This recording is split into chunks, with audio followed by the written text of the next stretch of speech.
अचलपूर नगर परिषदमध्ये स्वच्छता विभागाशी संबंधित ठेकेदारांकडून अभियंत्याला धमकी व शिवीगाळ करण्यात आल्याची गंभीर तक्रार समोर आल्याने शहरात खळबळ उडाली आहे।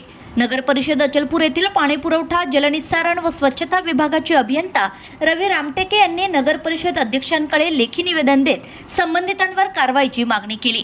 प्राप्त माहितीनुसार घनकचरा व्यवस्थापन अंतर्गत शहरातील व व्यावसायिक आस्थापनांमधील कचरा संकलन, वाहतूक, आठवडी बाजार व सार्वजनिक परिसरातील स्वच्छता तसेच ट्रॅक्टर ट्रॉलीद्वारे कचरा वाहतूक करण्याचे काम गोविंद सफाई कामगार सहकारी संस्था अमरावती यांना देण्यात आला आहे।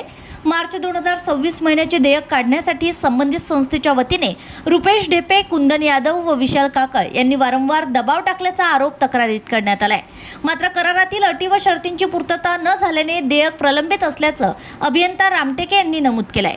तक्रारीनुसार 18 मे 2026 रोजी रात्री गौरखेडा धारणी रोड परिसरात जेवण करत असताना विशाल काकळ यांनी मध्यस्थामार्फत धमकी दिल्याचा आरोप करण्यात आला आहे।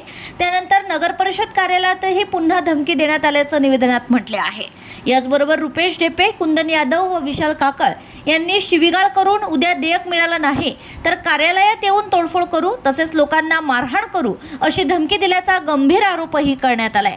या गंभीर प्रकरणाची दखल घेऊन नियमानुसार चौकशी व कठोर कारवाई करण्यात यावी अशी अपेक्षा व्यक्त करण्यात आली आहे।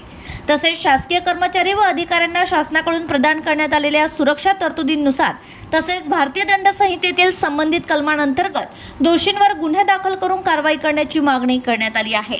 प्रतिनिधी विजय काकडे, RCN न्यूज, परतवाडा।